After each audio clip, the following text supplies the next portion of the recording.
everyone, this is Dwarfin87. Welcome back to Today in WoW. A lot of news from yesterday, however, we do have daily activities to go over. In addition, I wanted to cover some of the information regarding the Pandaria Timewalking event. So we'll be going over some of the items that are available with the vendor, and hopefully give you a reason why you should be trying to complete these. To start us off, we're going to start with our emissaries. As I mentioned yesterday, I did turn in my quests in order for me to get the extra 50%. So I only have a couple here on my map. But I do know that the one that I turned in, which was last, was the Horde in the Alliance War Effort, so that should still be available for the next 24 hours. Sandelary Empire should be available for the Horde, and Proudmoore Admiralty for the Alliance, and that needs to be completed within the next 48 hours. And today we have Talandia Expedition for the Horde, so it should be Stormwakes for the Alliance, and that needs to be completed within the next 72 hours. For the Champions of Azeroth quest, as always, we have a total of 3 here in Sandalar. We have 1 Empowerment and 2 Mining. Sultasar is going to have Asteroid Empowerment, which is going to be located right on the cave, off of the Tortolan's fly point. Muldoon is going to have the last 2. Both of them are going to be Mining. One of them is going to be on the west, and the other one's going to be on the east side of the map. Kultiras, of course, will have our final 3, which is going to be Asteroid Madness, Mining, and 1 Asteroid Wounds. Drossbar will have Asteroid Madness, which is going to be located in the middle portion of the map. Tiger Sun is going to have Asteroid Mining, and it's going to be on the cave, right by Bridgeport. And Stormstorm Valley is going to have our last one, which is going to be on the southeast portion of the map. The Warfront is still being controlled by the Alliance. You still have 3 days and 10 hours for you to complete the scenario. Don't forget that the portal is still open out there for you guys in order for you to complete the World Boss, which will gain you 370 armor, and you can kill any of the rares in the area for any of the collectors. Alright, since we were pretty light on news, let's go over some of the loot that is available for the Timewalking dungeons for Mr. Pandaria. In order for you to get to the Timewalking vendor, you're going to have to head to the Timeless Isle. The easiest path for you, if you're 120 or 110, is for you to take the Dalaran Heartstone. From Dalaran, you can take the portal to the Veil of Eternal Blossom, and then from there you can take the fly pad all the way to the Timeless Isle. Once you get to the Timeless Isle, you will either be either on this landing or that landing if you're Alliance. This is for the Horde. And then just walk all the way to the Celestial Court. So once you get here, you should be able to talk to Miss Wiberxia, and she will be able to show you whatever she has available. The first item we want to go over is going to be this mount. This mount is Julie, Daughter of Jade. It is going to be available for 5,000 badges. You can also get a couple of pets. You can either get the Infinite Hatchling, which is going to be available for 2,200 badges, and the Paradox Spirit, which is available for another 2,200 badges.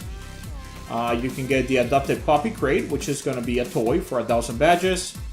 And you can get this other toy, which is called the Portable Jackwash, which is available for 500 badges. After the collectibles, you start getting some other stuff, which is going to be the Chill Satchel of Vegetables for 25 badges. Kind of is a little bit useless unless you're working on your cooking recipes for Miss Pandaria. Keep in mind that you will be getting different equipment pieces depending on your class. You can also get the trinket called the Shadowpan Dragon Gun for 50 badges. That's at level 320, and all of the equipment here will be, of course, level 320. You can get the Storm Sing Sandals, which is a cloth armor piece. You can get another cloth armor piece called the Gloves of Red Feathers. The Tukatuk Hairy Boots, which is a leather piece. The Fingers of the Loneliest Monk, which is again a leather piece. Sandals of the Elder Sage, which is going to be a mail piece. The Rugged Glove, which is going to be another mail piece. 2 plate pieces, one of them being the Gutless of Jay Sutras and the Julon Guardian Boots. Mantle of the Golden Sun, which is going to be a cloth piece. White Petal Shoulder Guard, which is going to be a leather piece. Windwalker Spaulders, which is going to be a mail piece. Stone Toe Spaulders, which is going to be a plate piece. Choker of the Clixiva, which is going to be a neck piece. Leggings of the Poison Soul, which is going to be cloth. Dreadsworn Slayer Legs, which is going to be leather. Locust Swarm Leg Guard, which is going to be mail. Hammersmith Leg Plates, which is going to be plate. Bloodseeker Solitaire, which is going to be a Haste Mastery neck piece. Blackguard Cape, which is going to be a cape. Sage Whisper's Wrap, which is going to be a back piece as well. And after you pass the equipment, then you start looking at the heirloom items.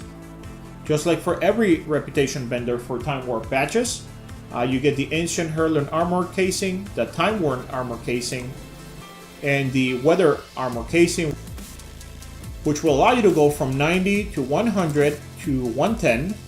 Same thing with the weapons, you get the Ancient Heirloom Scarab, the Time Worn Heirloom Scarab, and the Weather Heirloom Scabbard, which again is going to allow you to go from 90, 100, and 110. After that, you get the commendations, which is going to be the commendations for every single reputation available here in Mr. Pandaria. You're also able to purchase the Jade Cat, the Lovely Apple, the Blue Feather, the Ruby Sharp, and the Marsh Lily. And last two commendations available here, which is for the endgame reputations for Mr. Pandaria. Now, one of the ones that is very popular is, of course, the commendation for the Anglers. The commendation for the Anglers allows you to earn an extra 300 reputation with the Anglers. The reason why this is very popular is because being exalted with the Anglers allows you to buy the reins of the Azure Water Strider. The Azure Water Strider is the mount that walks on water. So a lot of people want to get that when this event is available. So if you're interested in acquiring this mount, I would suggest you keep grinding those Time Warp badges and buy the commendations of the Anglers in order for you to buy this specific mount. That's going to be it for this video, guys. I hope you guys enjoyed the content. If you have any questions or suggestions, make sure you leave those below. This is Dwarfin87 signing off. See you on our next video.